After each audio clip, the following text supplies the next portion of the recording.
평생교육, 사실 잘 연상을 한국 사회에서는 잘 안 하는데요.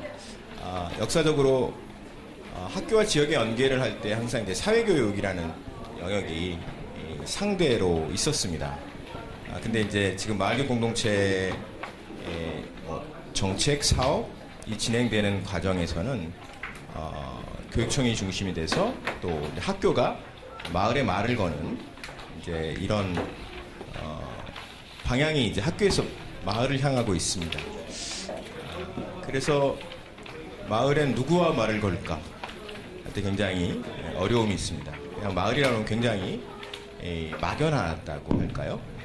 그런데 이제 뭐 구미 선진국이나 일본 같은 나라에서는 학교 밖 교육으로서의 사회교육이 그런 파트너로서 역할을 해왔습니다. 우리나라도 부분적으로 이제 평생교육 혹은 사회교육이 구축되고 있지만 오늘은 이제 일본은 어떻게 하고 있는지 하고 또 최근에 서울시 평생학습센터로서 모두의 학교라는 그런 실험 어떻게 진행되고 있는지 두 발표를 듣겠습니다. 그리고 사례로서 토론으로서 이천시의 사례 그리고 창원시의 사례를 가지고 토론을 해주실 겁니다. 시간이 많지 않아서 시간을 아끼기 위해서 그냥 바로 한 분씩 소개드리면서 시작하도록 하겠습니다. 첫 번째 발표는 일본의 사회교육과 학교교육과의 연계에 대해서 일본 동경대학교의 이정현 교수님 모시겠습니다. 박수로 환영해 주시기 바랍니다.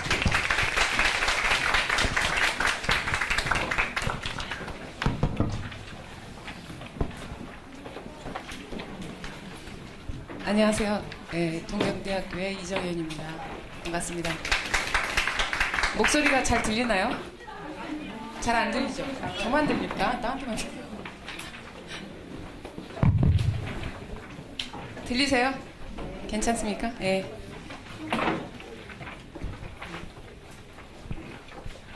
제가 대학에서 강의를 할 때는 이 숫자보다 더 많은 학생들 앞에서도 하는데 별로 안 떨리는데 오늘은 괜히 떨리네요. 간만에 한국에서 발표를 하게 돼서 그런 것 같아요. 예, 한국어로 발표할 일이 별로 없어서 오히려 그게 더 떨리네요. 반갑습니다. 저는 지금 일본 동경대학교에서 평생교육을, 한국에서는 평생교육이라고 하니까 평생교육을 하겠습니다. 평생교육을 가르치고 있고요. 양 교수님께서 일본의 이제 지역과 요즘에 한국이 마을 공동체라든지 마을 교육 공동체가 굉장히 이슈화되어 있어서 그거 관련해서 이제 학교가 또 요즘에는 또 주목을 받고 있다 하셔가지고 그 관련해서 평생교육이 어떤 역할을 하는지에 대해서 얘기를 좀 해달라 하셔가지고 제가 뭐 이 분야를 굉장히 파서 공부하는 그런 전공가는 아니고요. 근데 요즘에 일본에서도 학교하고 지역사회의 연계는 굉장히 이슈입니다. 특히 정부가 굉장히 이 분야를 좀 밀어붙이는 경향이 있는 그런 경향이 있어서 좀 그런 정책적인 부분을 중심으로 오늘 말씀을 드릴 것 같고, 그다음에 실천적인 부분 몇 가지 사례 자료집을 보시면 두 군데를 제가 선정을 했는데 저희 연구실에서 이제 계속 공동 연구를 하거나 했던 곳이에요. 그리고 일본에서도 굉장히 유명한 일본에서는 별로 안 한국에서는 별로 안 알려져 있는데 요즘에 한국에서는 얘기를 들으니까 이토록 멋진 마을이라는 그것 때문에 후쿠이가 굉장히 주목을 받고 있는 것 같은데 평생교육 쪽에서 일본 평생교육 쪽에서는 후쿠이보다도 더 유명한 곳입니다. 그러면 곧바로 들어가도록 하겠습니다. 이거는 제가 이제 검색하다가 일본어로 쓰여 있는데 보시면 제3의 장소가 아이들의 시야를 넓힌다라고 이렇게 세로로 쓰여 있는 게 그런 거고요. 그래서 첫 번째가 가정이고 그다음 두 번째가 학교고 제3의 장소는 뭐 지역이나 여러 분야가 되겠죠. 그래서 다양한 사람들로부터 아이들은 배운다라고 이제 밑에 이렇게 쓰여서 오늘 이번 주제하고 굉장히 맞는 것 같아서 퍼왔어요. 일단 이 학교와 지역의 연계를 얘기할 때 한국도 지금 왜 이 마을에 주목하는가, 학교에 주목하는가라는 것은 사회 문제가 있기 때문이죠. 그렇죠. 당면한 과제가 있기 때문인데 일본도 마찬가지입니다. 한국하고 굉장히 가까운 뭐 지금 굉장히 사이가 안 좋아가지고 어제 뉴스 보고 아이고 하필이면 이럴 때 발표를 해가지고 그런 생각을 했는데 굉장히 같은 문제를 안고 있는 아마 세계에서 가장 가까운 그런 나라가 일본이라고 생각하거든요. 지리적으로도 그렇고 안고 있는 문제도 굉장히 비슷한 나라라서 아마 지금 여기에 제가 4가지 정도 들었는데 이게 일본에만 뭐 한정되는 얘기는 아니라고 생각합니다. 뭐 아시다시피 저출산 고령화는 뭐 한국보다 먼저 시작됐고 요즘에 이제 속도가 한국이 더 빨라가지고 아이를 가장 안 낳는 나라가 한국이 되어버렸는데 일본은 뭐 고령화 측면에서는 훨씬 더 한국보다 빨리 진전되고 있어서 뭐 그런 문제에 따른 이제 문제죠. 인구 구조의 변화 그로 인해서 뭐 시장이 축소되거나 뭐 이런 문제 우려가 있습니다. 나중에 이제 구체적으로 얘기를 할 거고요. 그다음 대도시로 극심한 이제 집중인데 뭐 이거는 한국이 더 심하니까 뭐 말씀드리나 마나인데 일본도 동경을 중심으로 한 수도권으로 굉장히 집중을 하는 추세가 있고 그리고 앞으로 더 그럴 것이다라는 이제 예측이 있습니다. 그 다음에 3번째가 이제 글로벌화가 이제 초래한 사회 구조의 변화. 뭐 이거는 고용 구조도 마찬가지고 그럼으로 인해서 우리가 앞으로 어떻게 먹고 살아가야 될 것인가 인생 설계가 굉장히 불안정하다. 지금 요즘 젊은이들 보면 알 수 있죠. 앞으로 뭘 먹고 살아야 되는가에 대한 그런 문제가 일본도 마찬가지로 있습니다. 그다음에 4번째가 이제 사회 관계망이죠. 그러니까 지역 대도시로 자꾸 이렇게 집중하다 보니까 지역이 점점 쇠퇴해지고 그러다 보니까 이렇게 인간 간의 서로 관계도 조금 희박해지면서 뭐 고독해지고 뭐 고독사도 뉴스에 가끔 나오잖아요. 일본도 그렇고요. 그다음에 노인들의 고립이라든지 뭐 이런 문제 굉장히 한국이 안고 있는 문제를 똑같이 안고 있는 겁니다. 조금 구체적으로 보면 이제 저출산 고령화 뭐 이거 많이 보셨을 건데 이건가요? 지금 여기서 조금 지났죠. 그래서 이게 아이들 수고요. 여기가 이제 노년층 점점 두꺼워진다라고. 전반적으로 인구는 줄고 있는 걸 보실 수 있습니다. 이게 지금 작년 12월 기준으로 1억 2천 정도 되는데 2천만 정도 되는데 2060년 되면 한 8천만 명으로까지 줄 것이다. 이대로 놔두면 뭐 그런 이제 전망이 나오고 있고요. 고령화율도 마찬가지로 뭐 이렇게 계속 위로 올라가죠. 세계 뭐 지금 1위라고 할 수 있을 정도로 고령화율이 높고. 요걸 보시면 지금 한국은 작년인가? 아 그래요? 제가 원래 목소리 되게 큰데. 한국은 작년에 14%가 넘어서 고령사회를 이제 진입을 했죠. 일본은 95년에 고령사회 진입을 했고요. 지금 그러니까 2007년에 초고령화 20%가 넘으면 초고령사회라고 하는데 이미 넘어섰고 지금 28%가 넘습니다.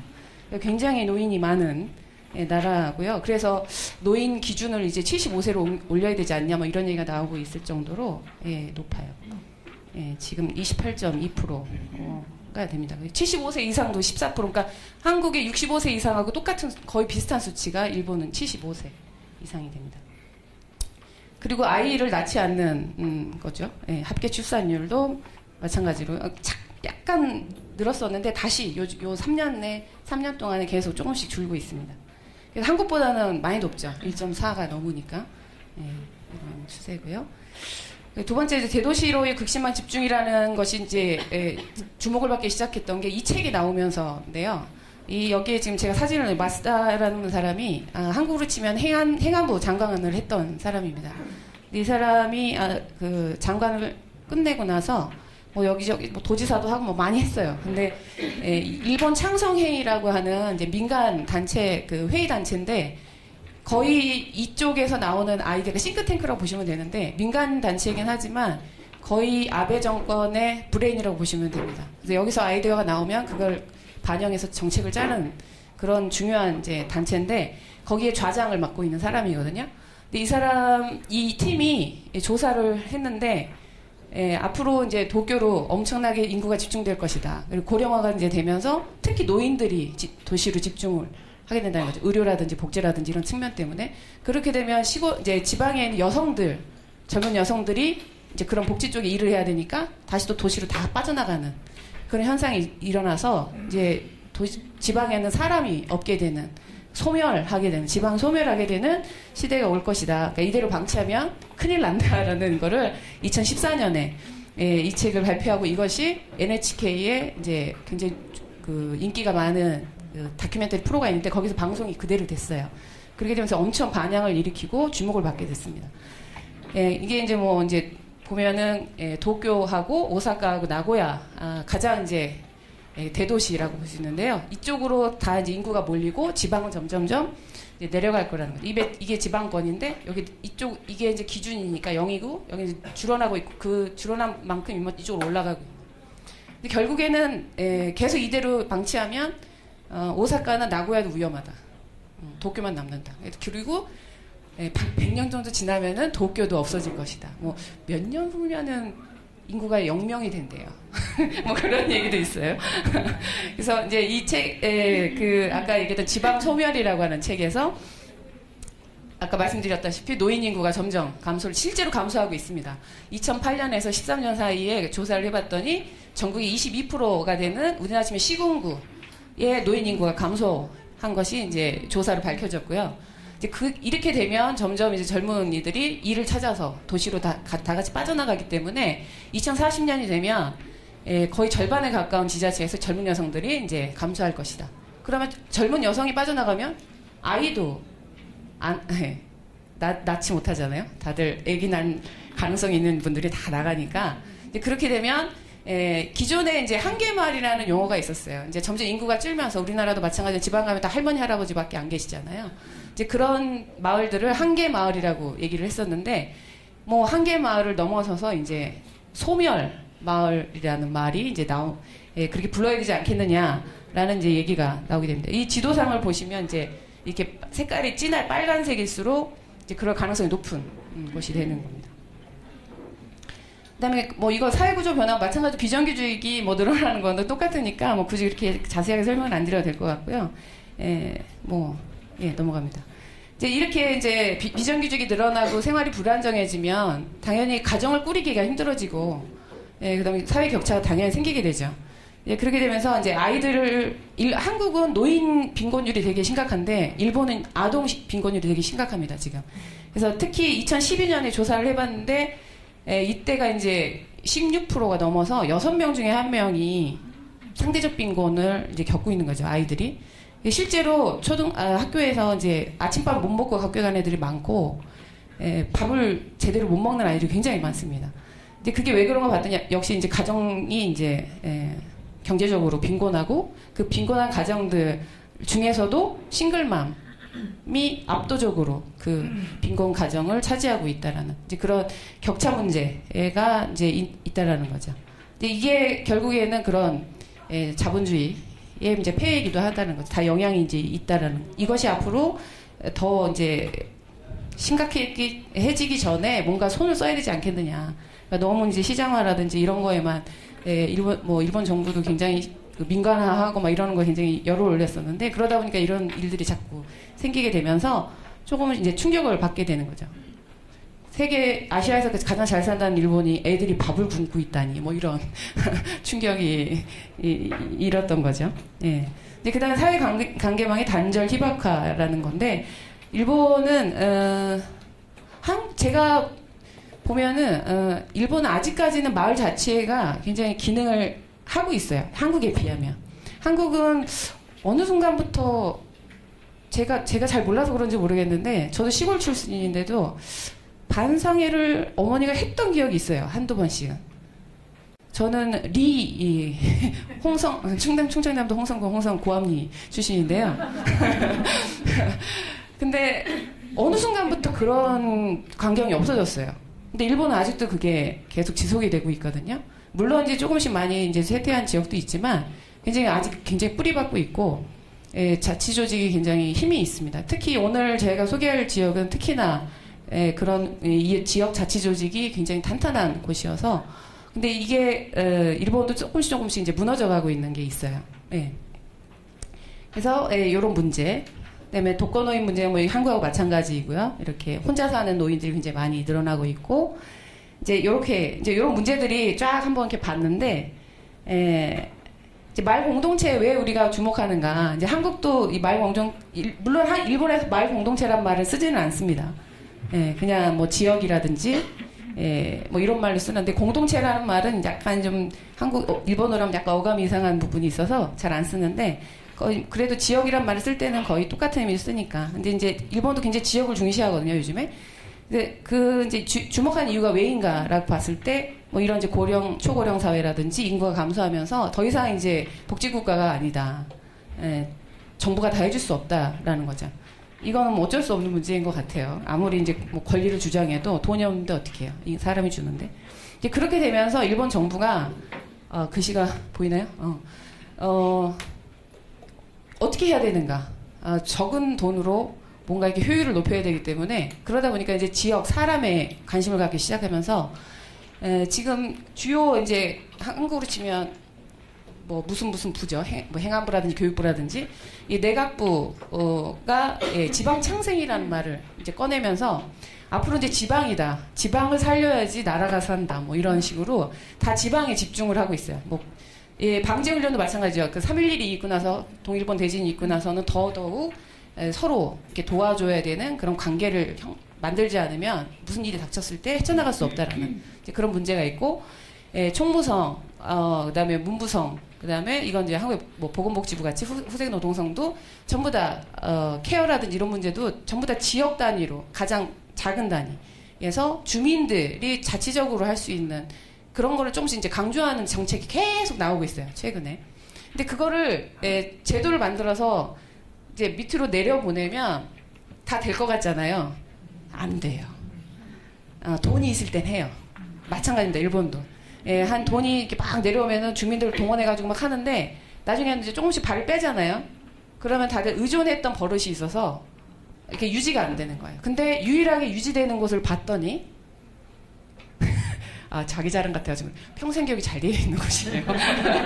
그게 결국엔 하고 싶었던 얘기인데 말 자치회가 탄탄한 곳, 스스로 학습하는 능력을 갖고 있는 지역들이 그걸 잘하더라. 어떤 정책을 어떤 부서에서 내려보내도 이미 그들은 계속 해왔던 일들이기 때문에 그 정책을 내려오면 자기들이 상의해가지고 만들어가는 거예요. 근데 그렇지 않은 곳은 돈이 있을 때는 동원해서 막 하는데 돈이 딱 떨어지면 안 하는 거죠. 근데 이거에 이제 중앙부처 직원들도 느끼는 거예요. 그러면서 잘 되는 곳을 다 조사를 해봤더니 다들 그 일본에서 사회교육이라고 하는데요. 공민관이라고 하는, 요즘에 한국으로 치면은 뭐 주민자치센터라든지 평생학습관이라든지 뭐 이런 곳들이 튼튼한 거, 잘 되어 있는 거. 그런 쪽이 이게 되고 있더라는 것에, 그래서 요즘에 오히려 문부과학성보다 총무성이라든지 다른 부서에서 지금 그 평생교육 시설을 눈독 들이고 있어요. 다 가져가려고. 그래서 지금 법도 막 개정해가지고 다른 부서에서도 할 수 있게 가져가려고 하고 막 이래가지고 지금 문제가 있는데 그 정도로 중요하다. 마을 공동체가 잘 되어 있는, 특히 마을 교육 공동체가 잘 되어 있는 곳이 이런 모든 정책을 내려보냈을 때 잘 되고 있다라는 것. 그게 이제 그 중앙 부처의 사람들도 느끼게 되는 거죠. 그러니까 결국에 그건 뭐냐면은 내려보냈을 때 시민이 깨어있어야 된다는 거예요. 그걸 이끌어갈 만한 시민적인 기반이 마련이 돼야 되는데 그게 하루아침에 안 되잖아요. 오랜 기간에 자기들 스스로 자치라고 하는 거를 스스로 배우고 스스로 만들어가고 그 토대가 되어 있는 곳이 된다는 거예요. 이제 그러기 위해서는 교육이라는 것이 필요하죠. 물론 여기서 교육이라고 하는 것은 학교 교육처럼 어떤 지식을 주고 이런 것만 얘기하는 건 아닙니다. 차차 얘기를 할 건데요.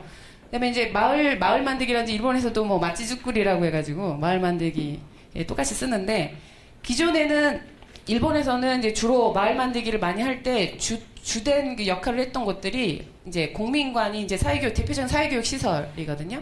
사회교육 시설이고, 그다음에 행정하고 마을 자치회가 굉장히 같이 많이 이걸 이끌어 왔었어요. 근데 요즘에 더 이제 넓혀야 된다. 대학도 거기에 참여해야 되고, 기업도 참여해야 되고, 그다음에 NPO, 이제 시민단체라든지 같이 협력해야 된다. 그리고 학교도 마찬가지다. 그동안 학교가 굉장히 일본도 폐쇄적이에요. 뭐 한국하고 거의 비슷하다고 보면 되는데 교사들이 너무 바빠가지고 잔업은 기본이고 일본 직업군 중에서 가장 우울증이 많은 직업이 교사입니다. 그 정도로 굉장히 힘든 그 상황에서 마을 만들기 말은 좋은데 마을 공동체 만들자고 학교에다가 같이 뭐 하자고 하면 교사들이 다 난색을 표해요. 한국도 그렇죠. 예. 그런데 이제 시대가 아까 막 앞에서 보셨듯이 여러 문제가 있다 보니까 어쩔 수가 없어요. 해야 되는 거예요. 예, 다 같이 해야 된다는 이제 그런 위기 의식이 일본에서도 지금 일고 있다. 아동이 이제 줄고 있고, 겹친 얘기입니다. 근데 학교 통폐합이 막 되면서 아예 학생들이 줄어들고 아이가 주면 학교도 없어지잖아요. 그렇죠? 근데 일본은 굉장히 학교를 굉장히 중시하는 경향이 있어요. 학교를 지역에서 학교가 사라지면 지역도 사라진다라는 굉장히 의식이 있거든요. 다들. 그래서 마을 자치에도 저희가 이제 지역 조사를 들어가면 각 조그만 자치회별을 다 다니면 초등학교가 없어지는 거에 대해서 되게 슬퍼해요. 마을 주민들이. 그게 힘인데. 아이들이 있어야지 뭔가 마을 만들기 할 때도 힘이 생기고 미래가 보이고 이러는데 어른들만 있으면 미래가 없는 거예요. 예, 그래서 이제 학교라는 것이 굉장히 중요하기 때문에 어떻게든 이 학교를 유지하려고 노력하는 움직임들이 좀 있거든요. 예, 그래서 이제 지방 창생과 이제 학교 혁신에 대해서 좀 보면 시간이 얼마나 됐죠? 많이 지나갔나요? 죄송합니다. 빨리빨리 가겠습니다. 이제 이런 문제들이 있으면서 이제 교육부에서 이제 한국으로 치면 교육부죠. 이제 답신이라고 해서 이제 법을 만들고 하기 전에 자문을 구하는 곳인데 중앙교육심의에서 이제 학교와 함께하는 이제 지역과 함께하는 학교라고 하는 이제 너무 길어서 이제 줄여서 얘기를 하면 이렇게 세 가지 답신을 한꺼번에 같은 날 냈어요. 그 중에 첫 번째 이제 제가 색깔로 표시해놓은 부분 이 이제 지역과 함께하는 학교인데 그 중에 가장 대표적인 이제 사업이 지역학교 협동본부 설치하고 커뮤니티 스쿨이라고 하는 거예요. 이건 조금 설명을 드리겠습니다. 그 다음에 이제 2020년 내년부터 본격적으로 초등학교부터 새로운 학습 지도요, 그러니까 교육과정이죠. 일본, 한국으로 치면. 그게 전반적으로 실시를 되는데 거기서 내걸고 있는 가장 큰 것이 사회에 열린 교육과정이에요. 이제 학교가 닫혀 있어서는 안 된다. 이제 학교에서만 아이가 이렇게 커는 건 아니다. 완성되지 않는다, 인간은. 사회에서 다 같이 키워야 된다라는 것이 이제 나오고요. 그래서 커뮤니티 스쿨은 뭐냐면 간단하게 얘기하자면 학교 운영에 지역이 관여하는 겁니다. 같이 협력해서 해야 된다. 그동안은 예를 들어 교장이 뭔가를 이제 계획을 기본 방침을 세운다거나 인사를 한다거나 할 때 교직원 임용을 한다거나 할 때 이 학교 운영 협의회라는 걸 만들어가지고 거기에 이제 지역 주민들이 참여하거든요. 그 사람 요 협의회하고 같이 협의해서 만들어야 되는. 그러니까 이제 학교 단독으로는 안 된다라는 거죠. 그 다음에 학교 지원 지역본부라고 하는 건 2008년부터 이게 이제 뭐냐, 이거는 아까 얘기했던 커뮤니티 스쿨하고 다른 건 이거는 학교 운영에 같이 협력해서 하는 거고, 요거는 학교 아이들 교육에 지역이 참여해서 서포트해주는 거거든요. 그래서 뭐 주로 이제 주민들이 자원봉사로 이제 뭐 와서 수업도 해주고 지역 체육활동도 같이 하고 뭐 이런 이제 제도입니다. 이건 2008년부터 했는데 이거를 더 이제 2016년 이후에 더 그동안은 일방적인 지역에서 학교로 일방적인 서포트였는데 그렇게 하면 안 된다. 같이 연계해서 협동하는 걸로 해야 된다 해서 이제 이름을 바꾼 것이 지역학교 협동이라고 바뀝니다. 그래서 이게 2015년부터 하게 되는 거고요. 그래서 거기에 이제 중요한 역할 중에 하나가 이제 사회교육이 이제 국민간을 포함한 사회교육이 굉장히 큰 역할을 하고 있다는 거죠. 이거 사례를 할 시간 있나요? 없죠? 해야 돼요? 물론 이제 굉장히 많은 지역들이 있는데 그 중에서 저희 연구실에서 계속 이제 공동 연구를 했던 지역인데 사회교육으로도 굉장히 유명한 지역 중에 하나인데요. 그 지역에서 이런 정책과 상관없이 뭐 지자체 자체에서 이제 아이들이 자꾸 줄니까, 그리고 이 지역은 이이다시라는 곳은 나가노현에 있는 그 동계올림픽 했던 거기에 이이다시라 조그만 인구가 한 10만밖에 안 돼요. 근데 4년제 대학이 없다 보니까 아이들이 고등 졸업하면 나가서 안 돌아오는 거죠.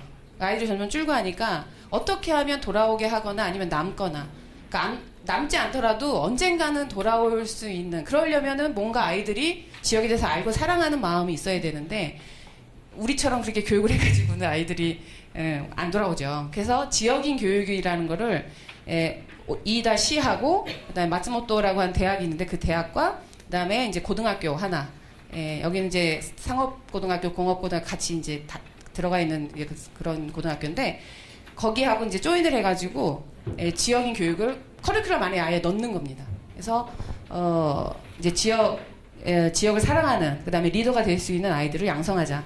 그래서 여기에 이제 관계를 했던 마츠모토 대학 교수가 이런 말을 하는데 굉장히 저는 이 말이 인상이 깊었어요. 그러니까 우리가 아이들한테 지역에 돌아와 지역에 남아라고 하는데 저부터도 안 돌아오고 싶거든요. 저는 제 고향에. 왜냐하면 아침 학교에 가갖고 밤 9시 정도? 10시까지 자율학습을 했어요. 야간 알잖아요. 저랑 비슷한 세대는. 도시락 2개 싸갖고 가가지고. 지역에 대한 추억이 없어요. 아는 게 없고.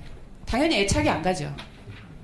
뭔가 내 고향을 떠올랐을 때 친구 얼굴이 떠오르고 지역 어르신 얼굴이 떠오르고 뭔가 재밌었던 추억이 떠올라야지 언젠가 한번 돌아가서 살고 싶다는 생각이 날 텐데 전혀 그런 게 없으니까 갈 생각이 딱 어디든 좋아.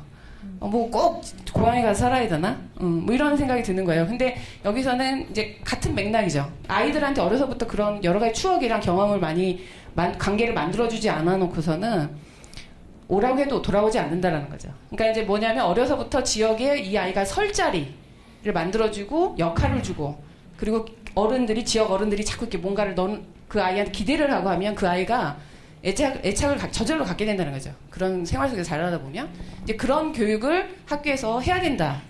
지역에서 해야 된다라는 겁니다. 그래서 커리큘럼 자체에 1학년부터 3학년까지 다 이렇게 체계화시켜서 넣어서 가르치고 있습니다.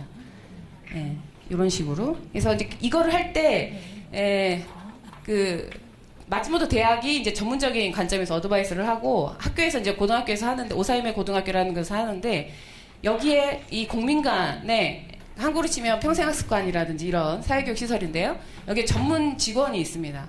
일본에서는 공민관 주사라고 하는데 주사들이 여기에 이제 같이 가서 수업을 같이 합니다. 코디네이터를 하면서 교사와 공민관 주사가 같이 이 지역인 교육을 프로그램을 같이 돌리거든요. 그래서 지역에 같이 들어가서 주민들하고 인터뷰도 하고 같이 뭐 프로젝트도 하고 뭐 이런 식으로 뭐 지역 과제를 발견해서 나중에 이제 발표도 하고 뭐 이런 이제 거를 3년간에 걸쳐서 하는 겁니다. 근데 이게 이제 그런 사진이고요. 활동하는 사진들이고 이렇게 이제 맛집이 같은 데 가가지고 자기들이 뭐 물건도 개발해서 팔아보기도 하고 그다음에 이제 매년 발표를 이제 하고요. 그 다음에 이제 이거 통학합숙은 이다뿐만 아니라 다른 지역에서도 많이 해요. 이건 이제 공민관 같은 데서 일주일 정도 요즘 아이들이 형제가 없잖아요. 한 명이나 뭐 2명 정도니까 단체 활동 같은 걸 안 해보고 형제도 없고 해서 일주일 정도를 그 마을에 지역의 아이들이 공민관 같은 데서 같이 합숙하면서 학교를 가는 거예요. 부모 없이. 부모 오면 안 돼요. 절대. 그 지역 주민들이 같이 보살펴주면서 그러니까 아이들이 저절로 지역에 대해서 알게 되죠. 다양한 프로그램도 학교 끝나고 오면 같이 어울리고 이건 통학합숙이라고 하는 건데 이거는 여러 지역에서 하고 있습니다. 이제 이거 할 때도 굉장히 공민관 역할이 굉장히 큽니다. 그 사회교육 전문 직원이 어드바이스를 많이 하고 코디네이트를 많이 하거든요. 근데 이거는 여러 지역의 사진을 제가 좀 갖고 온 거고요. 노인분들도 와서 발견 노인분들도 여기서 굉장히 자기가 설 자리가 있다는 것 때문에 굉장히 좋아하세요. 이런 장면들입니다. 그래서 이제 자세한 내용은 제가 뭐 논문을 뭐 조금 분량이 많지 않아서 좀 간단하게 쓰긴 했는데 그걸 보시면 될 것 같고 결국에 이제 평생 그 마을 교육 공동체 만들기 왜 평생교육이 필요한가 아까 말씀드렸다시피 주민의 역량을 키우는 거가 중요한데 그러려면 주민들이 뭔가 이렇게 모여서 뭔가를 할 수 있는 장이 우선 필요하거든요. 일본은 그것이 한국으로는 해방 이후, 일본에서는 전쟁 이후라고 하는데 공민관을 전 지역에 다 만들었어요. 마을 곳곳에. 그리고 이제 그 행정적으로 만든 것도 있고 주민들 스스로가 더 낮은 그러니까 한국으로 치면 정말 마을이죠. 아주 작은 마을 단위로 주민들이 자기들이 돈을 걷어서 건물을 짓고 활동을 하기 위해서 공민관을 지어가지고 합니다. 그것까지 설명하려면 좀 많이 시간이 걸리는데 그런 장을 보장을 하면서 거기서 학습도 하고 놀이도 하고 교류도 하고 하면서 저절로 그 지역에서 알게 되고 의식이 높아져 가는 거예요. 그래서 주민 자치의식이 하루아침에 만들어지는 게 아니고 어떤 프로그램을 돌려서 갑자기 만들어지는 게 아닙니다. 굉장히 오랜 동안, 그러니까 일본은 거의 70년 가까이를 이거를 계속 해온 거예요. 그러다 보니까 굉장히 겉으로는 화려하지 않아요. 여러분들 일본에 가보신 분들 많으실 텐데 일본은 겉으로는 굉장히 화려하지 않은데 얘기를 하다 보면 그 각 주민들의 내공이 어마어마해요. 그냥 일반 평범한 주민인데 우리들 시민단체에서 활동하는 분들 같이 얘기를 해요. 예, 놀래요. 노인분들까지도. 예, 그게 이런 기반을 만들어줬기 때문이 아닌가라고 생각을 하고요. 거기에서 이제 자취의식도 향상이 되고 그렇게 함으로써 지속 가능한 사회가 만들고 아이들도 그 안에서 자라는 거죠, 당연히. 보고 자라기 때문에 똑같은 것을 하게 된다라는 거예요. 이게 이제 제가 소개하는 2- 보시면 이제 지역 구조인데 가장 중요한 게 이 자치공민관이라는 게 인구 10만이에요. 근데 자치공민관이 103개나 돼요. 그러니까 우리나라 치면 읍면동보다 더 낮은 단계에 이제 제가 태어난 고암리 단위에 하나씩 공민관이 있다고 보시면 돼요. 예, 그거를 주민들이 자치적으로 자기들이 돈 걷어서 운영하고 하는 거거든요. 예, 이게 이렇게 많은 지역이 굉장히 잘 됩니다. 그 어떤 제도를 내려보내도 사업을 내려보내도 그 힘이 있다 보니까 주민의 힘이 있다 보니까 그다음에 이거는 그 2- 옆 동네 마츠모토시 거의 라이벌 같은 지역인데 이 지역도 똑같습니다. 이 지역은 이제 이다보단 2배 정도 인구가 많은 20만이 넘는데 여기도 보시면 여기 마을 자치공민관 주민들이 만든 공민관이 거의 500개 그러니까 488개 마을 자치회가 있는데 거의 480개 정도의 자치 공민관이 있어요. 거의 대부분의 마을에 있다고 보시면 되고, 근데 이것뿐만 아니라 이제 행정에서 만든 각 구별로, 동별로 만들어준 이제 공립 공민관도 있고요. 예. 그 다음에 뭐 다른 것들은 이제 시간이 없어서 좀 넘어가고, 이제 마무리를 하자 보면, 결국에 우리가 먹고 살고 행복하게 사는 거는 생활과, 그 다음에 좀 즐겨야 되니까 문화라든지, 그 다음에 편하게 살려면 복지라든지, 이런 것들이 가장 우리가 살아가는 데 가장 필수잖아요. 근데 이런 거를 유지를 그동안은 우리가 국가에 굉장히 의존을 해왔었는데, 앞으로는 그게 힘들어졌다라는 거 누구나 다 아는 상황이고, 근데 그러려면은, 주민이 힘을 키워야 된다는 거예요. 그걸 키워서 사회적 자본, 한때 굉장히 유행했던 사회적 자본, 이거를 만들어야 되는데, 이게 한순간에 만들어지지 않는다는 거죠. 그러려면은, 그렇게 모여서 뭔가를 같이 공유하고 학습하고 하는, 학습이라고 했을 때 뭔가 지식을 서로 주고받고 하는 게 아니라 모여서 뭘 하다 보면 우리가 뭔가 이렇게 느낄 때가 있잖아요. 그죠? 아, 이럴 때 있잖아요. 이런 것도 다 이제 일본에서는 학습이라고 해요. 만합이라고 하거든요. 배움이라고 할 수 있는데 이런 것까지 다 넣어가지고, 근데 그거는 하루아침에 되지 않기 때문에 이제 그런 작업들을 늦었지만 지금이라도 우리 해야 된다. 예, 그래야지 뭐 미래교육 말이 좋죠. 뭐 그 기술만 좋다고 해서 미래 사회가 좋아지는 건 아니잖아요. 결국 우리가 먹고 사는 문제고 하다 보니까 지속 가능한 사회를 만들려면 요런 일본의 굉장히 소박하지만 소소하지만 굉장히 중요한 것을 일본에서 발견할 수 있지 않는가. 예, 요렇게 말씀드리겠습니다. 질문으로 받겠습니다. 예. 감사합니다.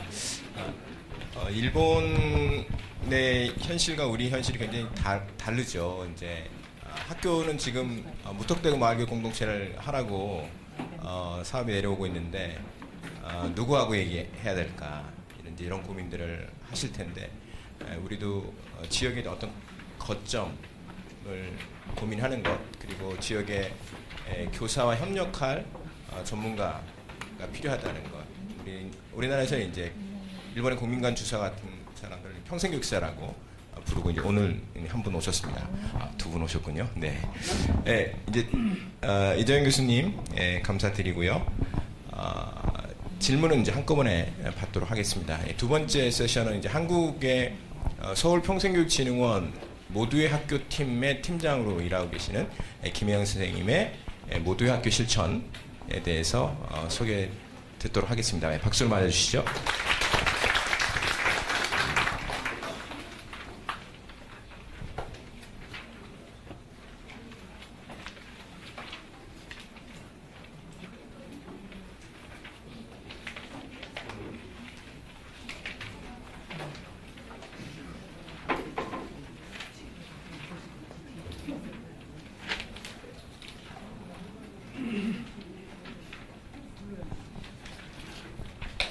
네, 다시 인사드리겠습니다. 저는 서울시 평생교육진흥원의 모두학교팀을 총괄하고 있는 김영애랍니다. 반갑습니다.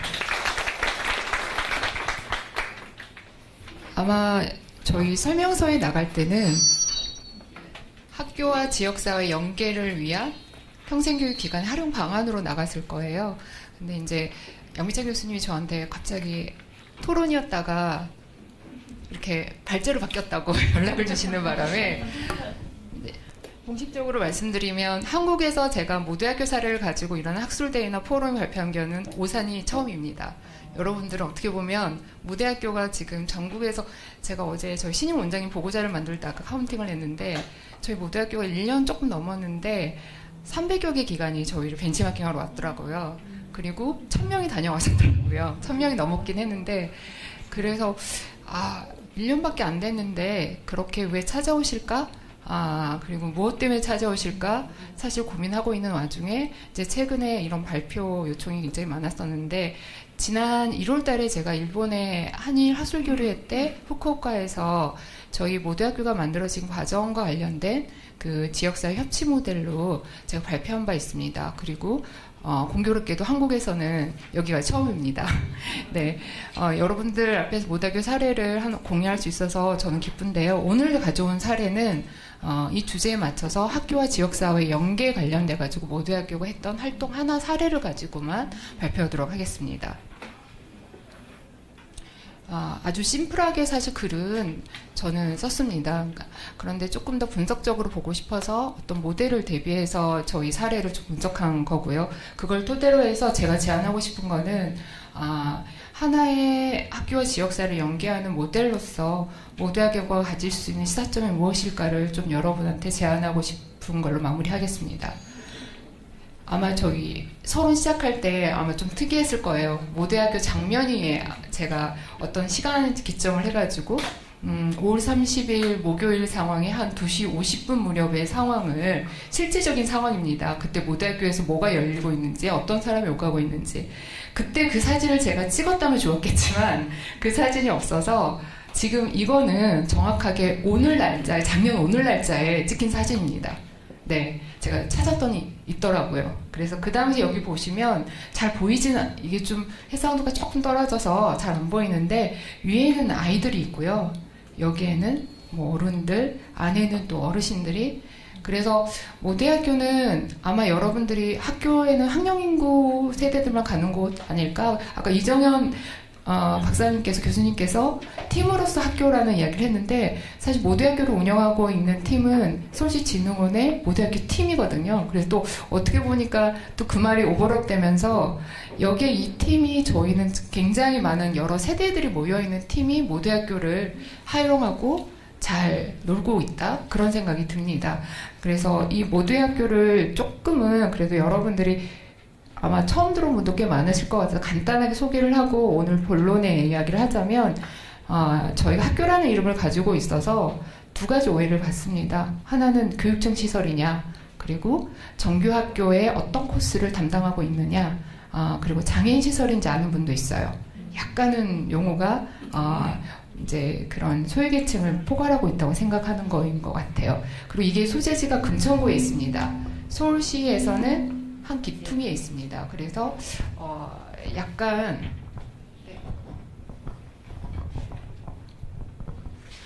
네 됐나요? 네네 네. 그래서 금천구의 시설인가 구립시설인가 한데 이거는 서울시가 만든 유일하게 한 곳이고요. 시장님이 무시험을 주셨는데 약간 새로운 평생학습 모델을 제시하는 곳이 됐으면 하겠다 뭐 그런 이야기를 해주셨는데 여기는 서울시의 평생교육 정책기관인 시도단위의 평생교육 진흥원들이 있어요. 서울시도 있는데 서울시 평생교육 진흥원에서 모대학교 팀이 총괄 기획하고 운영하고 있는 곳입니다.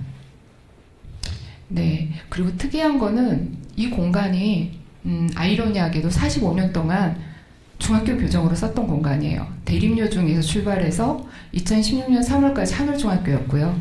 근데 하늘중학교가 제가 이따 잠깐 설명드리겠지만 없어진 게 아니라 이전했거든요. 근데 이전한 곳에 이렇게 모대학교가 생겼습니다.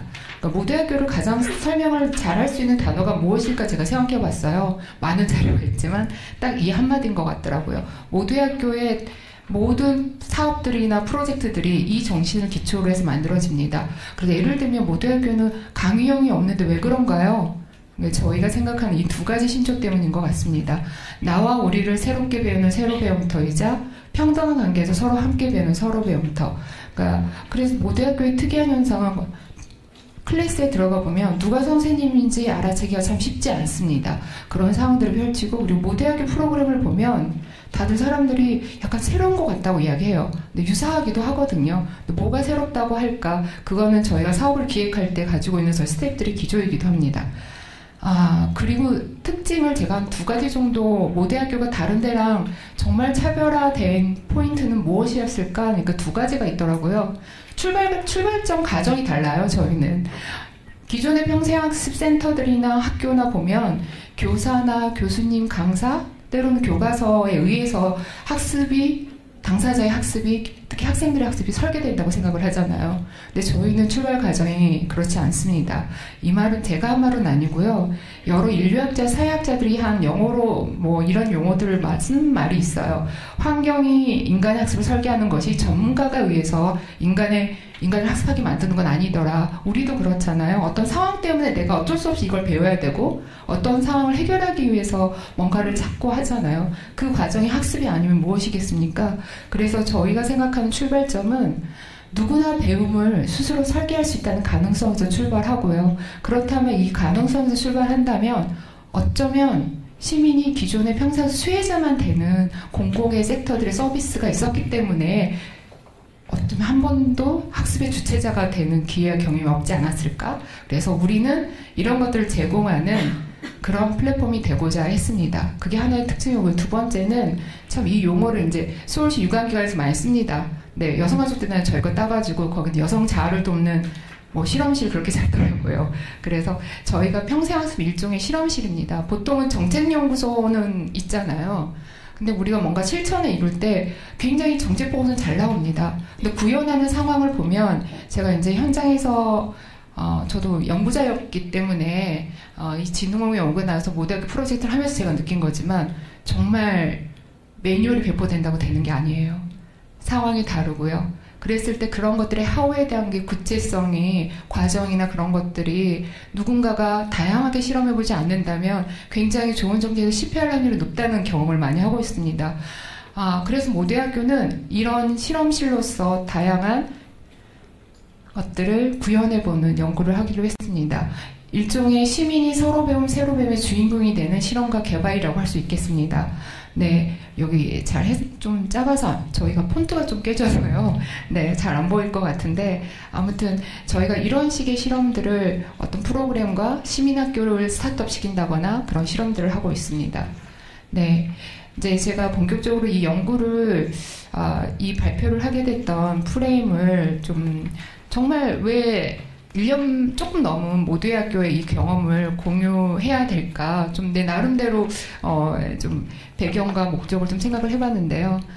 이거는 이 사례는 여기 키워드가 있죠. 학교와 지역사회잖아요. 모대학교 사례는 학교와 지역사회 굉장히 상징적인 곳이라는 저는 생각을 했습니다. 일단 학교 측면에서는 서울이 만약 이 상황이라고 한다면 학령 인구가 줄어들어서 학교가 폐교될 상황이란 걸 들으면 사람들이 더 극단적으로 이해를 하더라고요. 지방은 그렇다는 걸 다 이해하는데 서울이 이렇게 학교가 폐교되고 있다는 것들을 현실로 느끼면 사람들이 이게 얼마나 앞으로 그리고 현재 닥치고 있는 상황인지를 체감을 하던데, 네, 이 공간이 그렇습니다. 흥일초등학교가 폐교된 자리로 하늘중학교 이전했습니다. 이거는 학령인구가 줄어들어서입니다.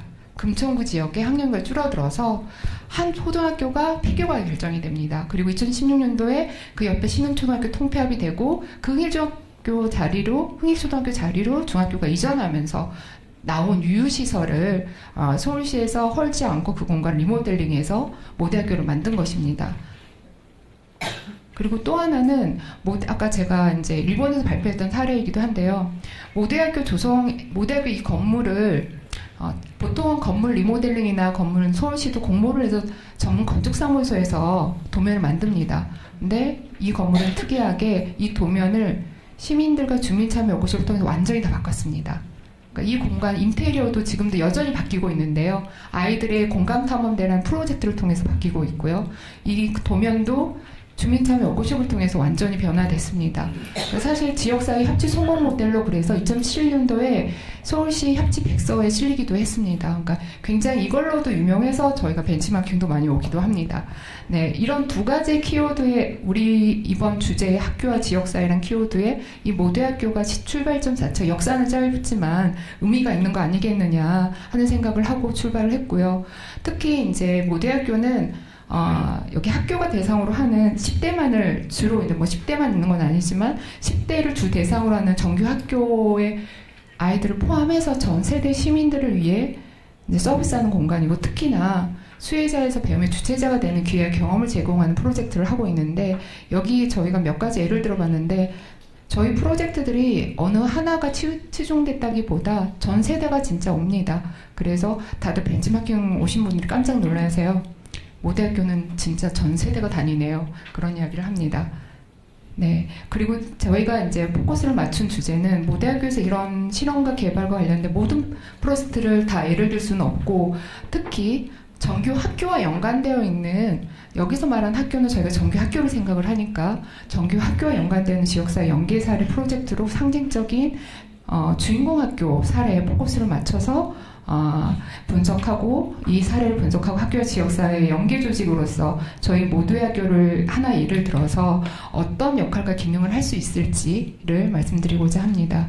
네, 제가 이제 요즘에 이 모델이 굉장히 유용하더라고요. 그러니까 그 게쉬와 엔셀이 2007년도에 만든 협력적 거버넌스 모델인데 협력적 거버넌스 모델의 흐름이에요. 우리가 보통 협치라고 하죠. 협치라고 하는데 협치를 어떻게 해야 되느냐 했을 때 이 모델만큼 잘 분석할 수 있는 모델은 저는 아직 못 만나서 이 모델을 많이 활용을 합니다.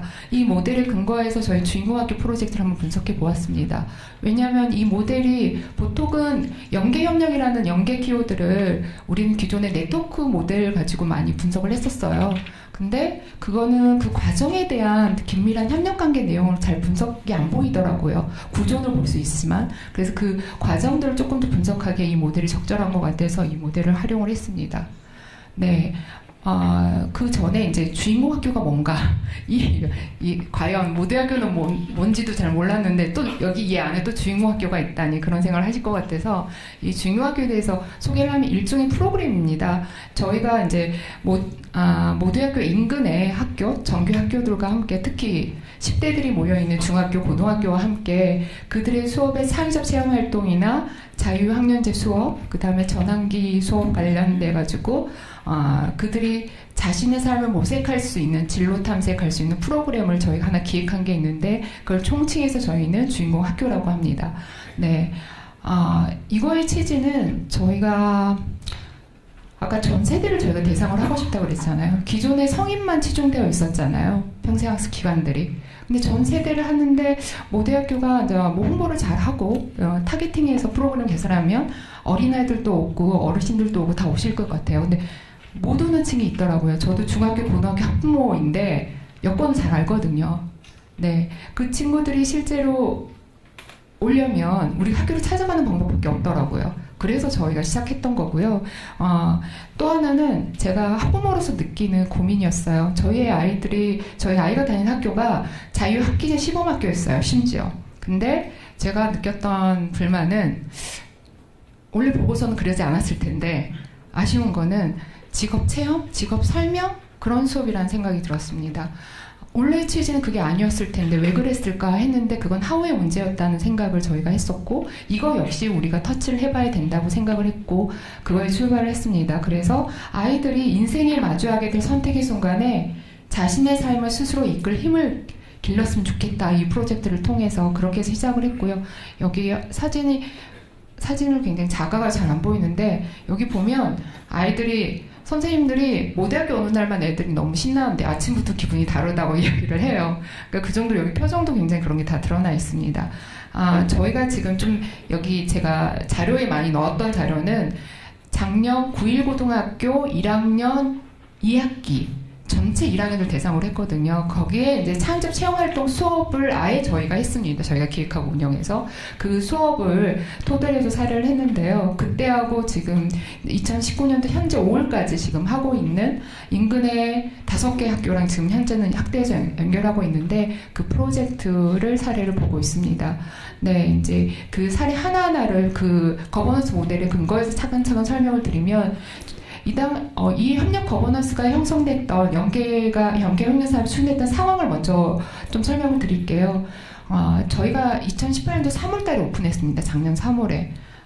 저희가 이제 연계 협력 사업을 하는 사업이 있어요. 모대학교 차원에서는. 그리고 또 취지가 여기 써있지만 지역이 찾아오기를 기다리기보다 우리가 지역을 찾아가자고 생각을 했어요. 근데 가까이 학교가 5분 거리에 중학교가 2군데나 있는 거예요. 그래서 먼저 2개 학교를 추천다녔고, 그리고 나머지 그 2개 학교만 가면 안 될 것 같아서 인근의 15개 중학교를 다 돌았습니다. 학교장님 배로. 그래서 협력사업을 저희는 이런 식으로 협력사업을 하면 될 줄 알았거든요. 그들의 필요 자원을 수요조사하고 그 다음에 파트너를 탐색하고 그거에 근거해서 소통 방법을 구안하고 구체적으로 그거에 따라서 사업을 기획하고 진행하고 네, 저희가 정말 무지했더라고요. 네. 여기 제가 써있잖아요. 학교 상황에 대해서 밖에 채널에서는 디테일하게 모르더라고요. 3월 달에면 이미 1년치가 다 끝난 상황이 있더라고요. 그리고 일하는 방식도 저희랑 달랐습니다. 협력이라는 건 저희는 협력은 당연히 이렇게 해야 된다고 생각했지만 학교 쪽은 강의기획서가 상상이 나온 걸 가지고 가구 여부만 하는 게 협력이라고 생각하고 계시더라고요. 그래서 물론 우리가 커뮤니케이션을 하기 전에 너무 학교 상황과 그런 여건에 대한 이해가 부족했구나 하는 게 이 상황이었고요. 다행히 저희 소득은 있었습니다. 학교 선생님들 얼마나 창의적 체험활동이나 자유학년제 수업 때문에 고민이신지, 지역사회 이런 걸 대신해주고 자원을 연계해줄 만한 곳이 얼마나 필요하신지, 그러니까 뭐 어떻게 성사는 안 됐지만 실제로 그랬고요.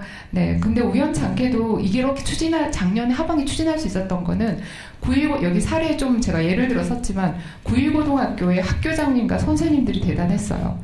저희를 우연하게 남부교육청에서 연수 코스로 정한 바람에 그때 참여하셨다가 학교장님을 모시고 연구부장님이 저희 학교를 방문했어요. 그래서 9.1고는 저희 모대학교에서 좀 차를 타고 가야 됩니다. 인근이긴 한데.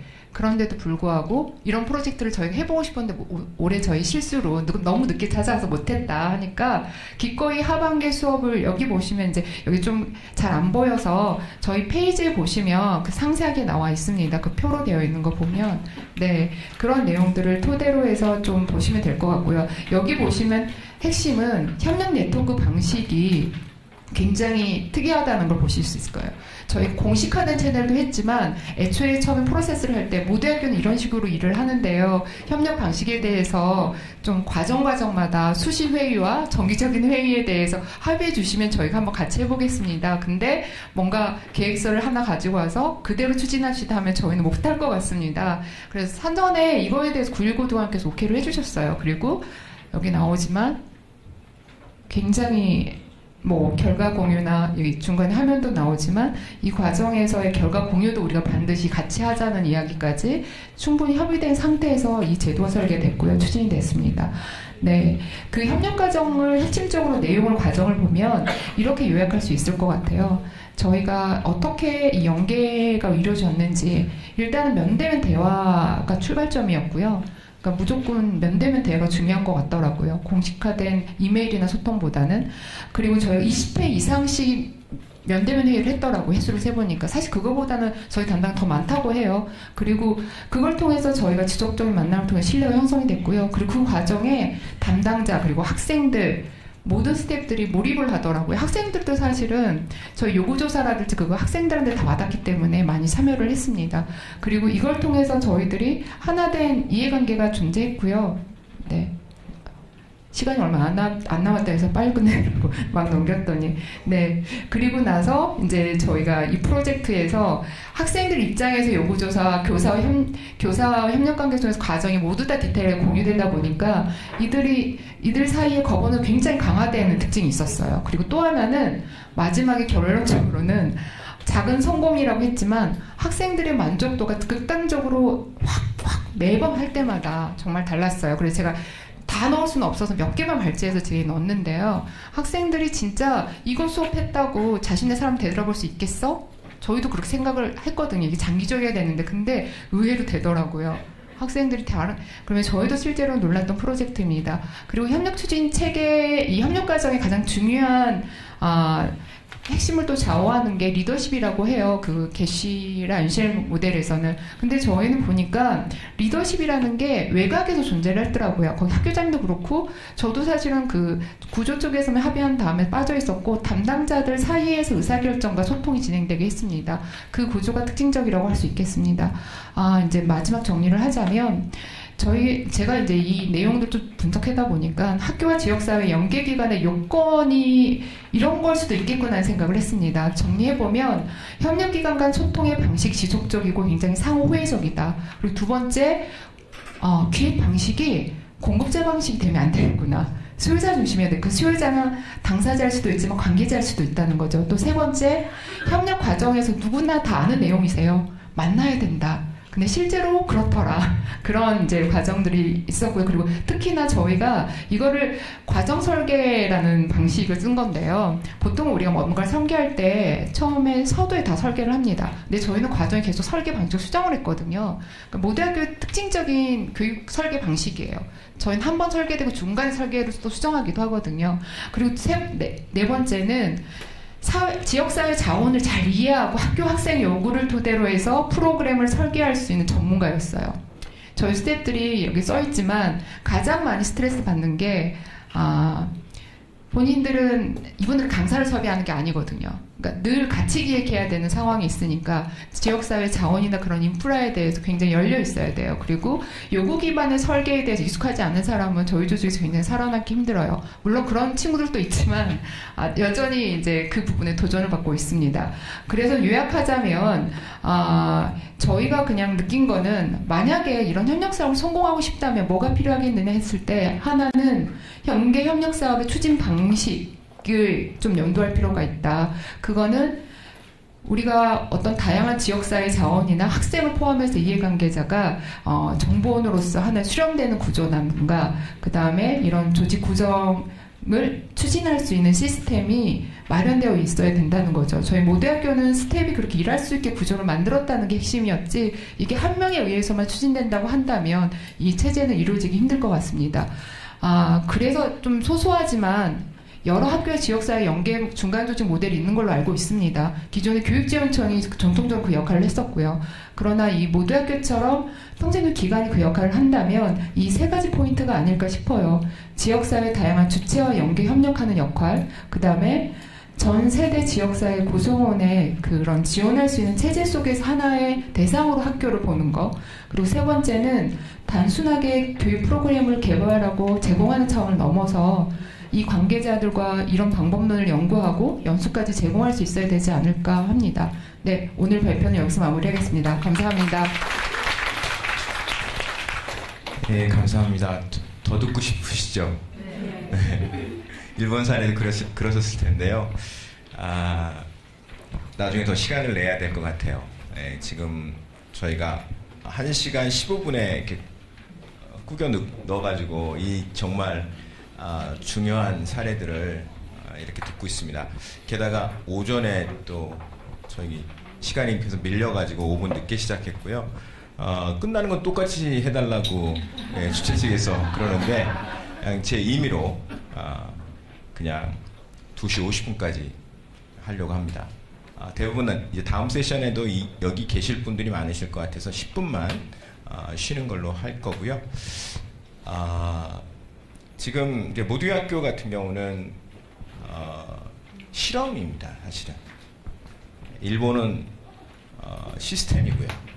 그게 굉장히 큰 차이가 있는 것 같고요. 지금 모두학교는 아시는 분도 계시지만 모르시는 분이 많으셨을 테고 그런데 이제 또 우리 찬란한 실험을 하고 있는 의정부의 몽실학교 같은 개념하고 유사점도 있고 차이점도 있고 그런 것 같아요. 그래서 우리가 이제 새로운 마을교육 공동체의 상상력을 가져야 되는 그런 시대에 도전을 받고 있습니다. 두 가지 사례를 발표를 들었고요. 이제 연결해서 토론하는데 오히려 두 분의 토론은 각 지역의 지역사회에서 주민교육을 어떻게 했는가, 거기에 이제 아동 청소년도 포함되어 있는 그런 굉장히 오랜 역사를 갖고 있는 그 책자 하나 더 받으셨죠? 창원이 처음이었다. 20년이 된 창원의 실천을 이종원 선생님 모셔서 듣도록 하겠습니다. 박수로 환영해 주시죠.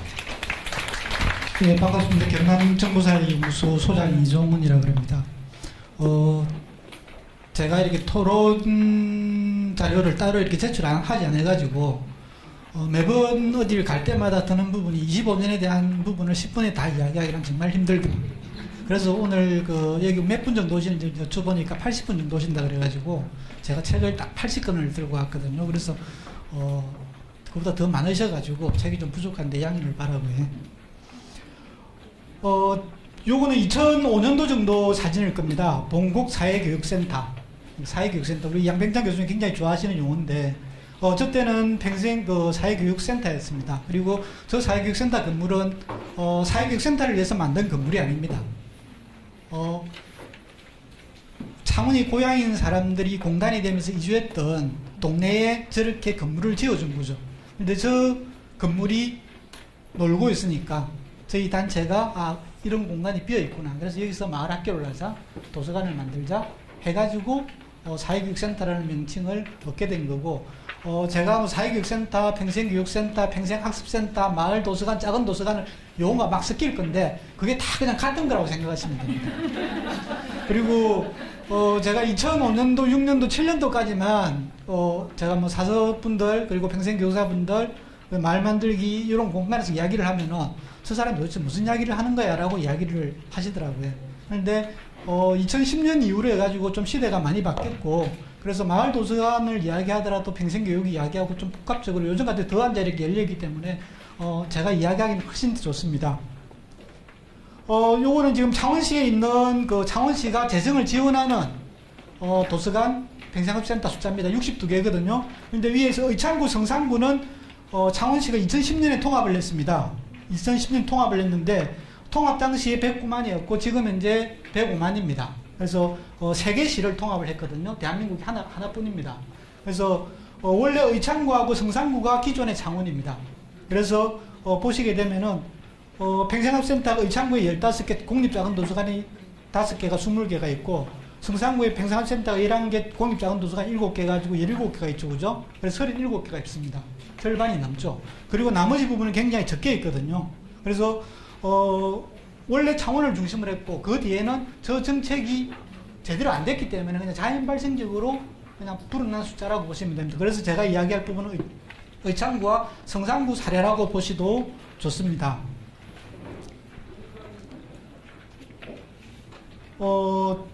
지금 이게 봉곡평생학습센터, 지금 현재 올해부터 학습센터로 명칭이 바뀌었거든요. 법 용어로 적용을 했는데, 저 건물은 1995년도에 89년도에 건물을 만들었고, 95년도에 봉곡마을 학교를 개소했습니다. 저희 단체가 94년도에 만들었고, 95년도에 창원시 보고 저 공간이 비어있으니까 우리한테 좀 빌려줘 해가지고, 창원대 정영애 교수님이 마을 학교를 만들었죠. 평생교육을 할 수 있는.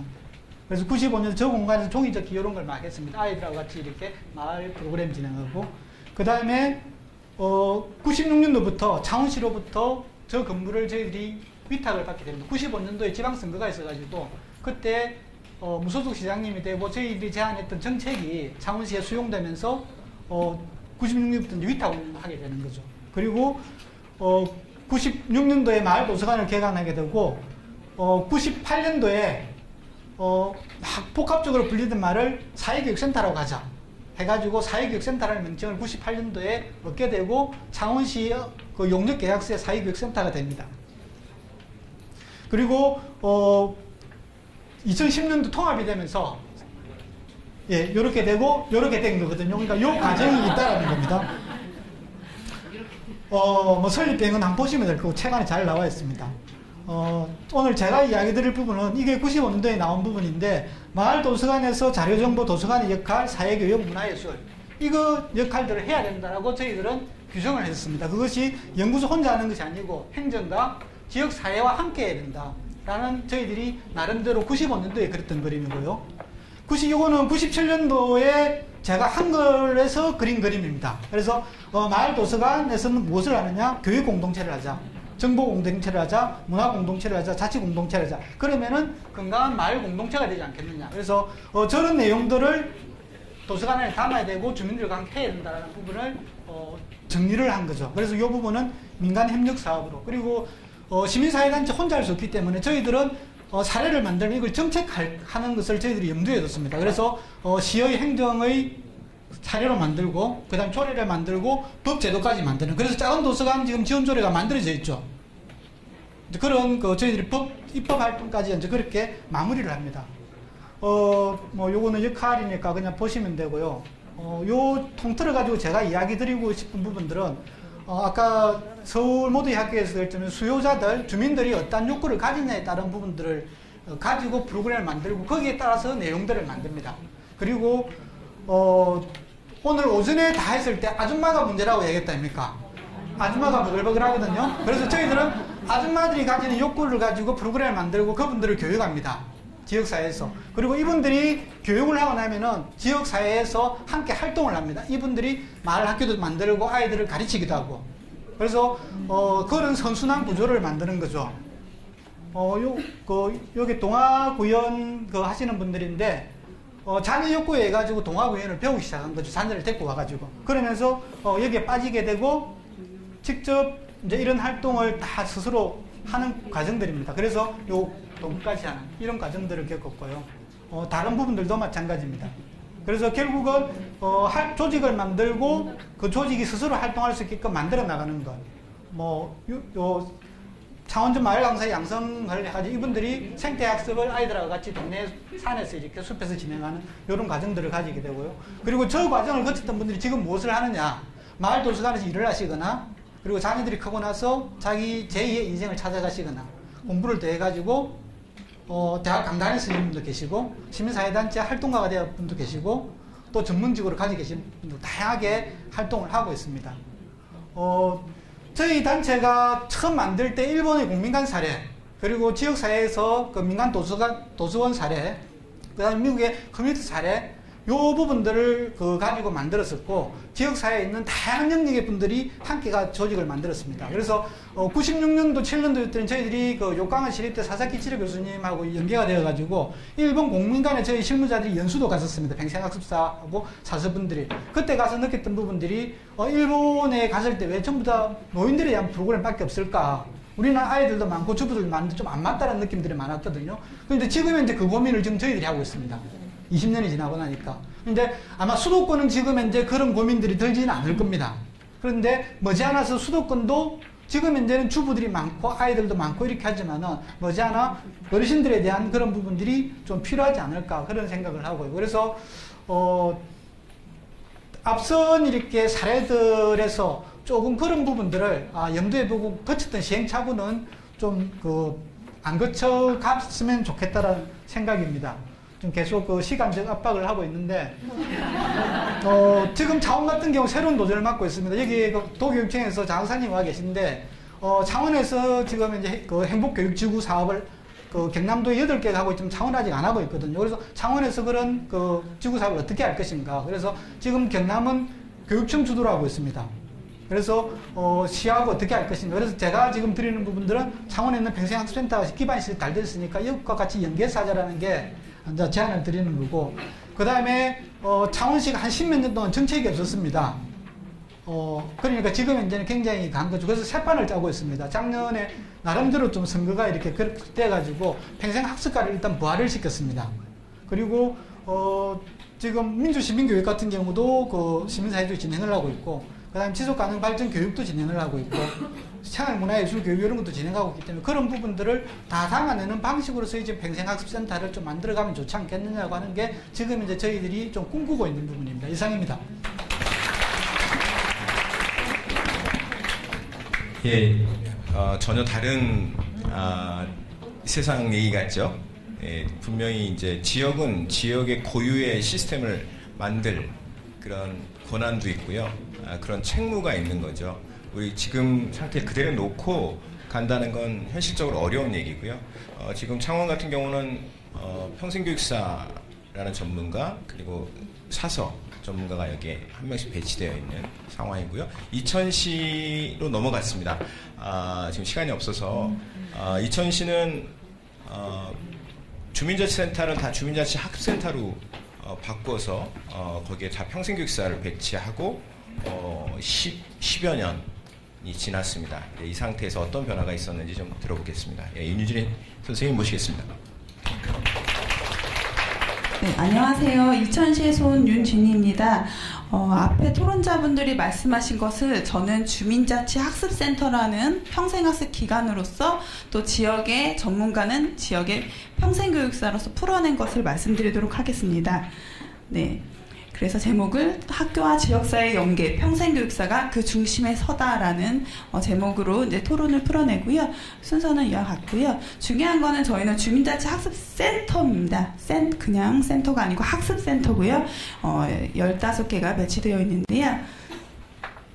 저희 교육사는 오산시에도 있겠지만 저희 이천시에는 본청과 읍면동에 배치되어 있고 또 중요한 것은 평생학습과 주민자치 업무를 동시다발적으로 전담하고 있다는 게 좀 특색이라고 볼 수 있고요. 이런 배경 아래에 이천시는 지역과 학교 연계를 누가 시킨 것이 아닙니다. 시장이나 교육장, 학교장 어느 누구도 시키지 않았지만 저희 교육사와 주민자치센터, 주민자치위원회, 지역 주민들이 그냥 스스로 하다 보니까 하고 있더라고요. 하고 있는데 발표 자료를 정리하다 보니까 되게 많이 하고 있더라고요. 그래서 이제 말씀을 드리는데요. 지역 알리기와 능력 향상, 이외에 이런 한 5가지 영역으로서 저희가 추진을 하고 있다고 말씀을 드리고요. 먼저 말씀드리는 거는 학교와 굳이 연계를 하지 않았지만 이미 방과 후 학교로 학교 프로그램을 들어가서 운영을 하고 있습니다. 예, 중요한 것은 그냥 프로그램 아니고요. 지역 알릴 수 있는 지역의 인물, 지역의 역사적 인물로 지역을 알릴 수 있는 지역인 양성과 같이 지역 사랑, 지역 이해, 지역 자긍심 이런 것들을 알 수 있는 걸로 해서 신청 학교로 초중고 학교로 이렇게 내용을 포함해서 들어가고 있다는 점을 말씀드리고 싶고요. 네, 또 하나는 이제 중리동 주민자치 학습센터라는 곳에서 여러 사례가 있는데요. 이 중에서 이제 방과 후 교실 운영 이미 또 하고 있지만 학생과 학부모들이 함께 연계할 수 있는 이런 사업들이 이미 마을학교라는 이름으로 진행이 되고 있습니다. 그래서 학생과 학부모가 같이 참여하는 사업이고요. 이 다음번에 말씀드릴 게 도전 서해 골든벨인데요. 말 그대로 골든벨 형식인데요. 이건 학교와 그리고 주민자치학센터가 연계해가지고 학생들 대상으로 골든벨을 개최하는데 이때 참여하는 것은 학생 플러스 교사까지 다 참여한다는 것입니다. 그래서 이런 사례가 있고요. 네, 여기서 중요한 것은 학교는 학생들에 대해서 되게 다양한 고민을 하고 있더라고요. 네, 학생 성장이라든지 어떤 교육과정을 운영할 것인지. 그래서 주민자치학센터도 고민하고 있습니다. 우리 아이들 지역에서 어떻게 살릴 것인지, 우리 지역을 어떻게 이해하게 할 것인지 고민했고요. 이 고민들이 맞물린 사업들이 이렇게 구상이 되는데요. 학교에서 원하는 것은 평생학습 프로그램을 누군가 기획했으면 좋겠다. 그리고 우리 주민자치센터에서 원했던 것은 학교가 개방을 하고 학생도 좀 참여했으면 좋겠다. 이런 고민들로 해서 이런 사업들로 해서 지역과 연계하고 있습니다. 네. 또 하나는 가족 캠프인데요. 그냥 가족 캠프가 아닙니다. 학교에서 했고요. 이 말씀드리는 소위 이제 경기 세율학교라는 곳은 부적응 학생들이 있는 학교예요. 그래서 지역에서 이 학교가 생긴 뒤로 학교를 알리고 싶어서 먼저 시에 접근을 했습니다. 학교에서. 어떻게 학교를 알릴 수 있는 사업이 있을까 고민했고요. 남부권에 있는 소외기관들 17개 기관들이 같이 참여해가지고 가족관계 개선 프로그램들을 운영한 사례입니다. 네. 그래서 엄마와 아빠, 아이들이 다 같이 학교 안에서 참여했고 이 기획은 평생교육사뿐만 아니라 지역의 다양한 기관의 평생학습 담당자들이 함께 기획을 했다는 프로그램이고요. 지역 안에서 학교를 개방했다는 게 중요한 관점이고요. 경기 세율학교에서는 학교 이미지 개선을 위해서 참여했지만 결국은 평생교육장으로 본인들도 내놓았다는 겁니다. 그리고 남부권에서 이제 이런 체험 한마당 같은 걸 운영했는데요. 지역에서는 고민이 그냥 지역의 프로그램을 운영하는 게 아니고 어떻게 하면 지역 자원을 홍보하고 이왕이면 우리 지역 경제도 활성화시킬까를 함께 고민한다는 것이죠. 그래서 이런 학생들 대상으로 체험 프로그램을 운영했고요.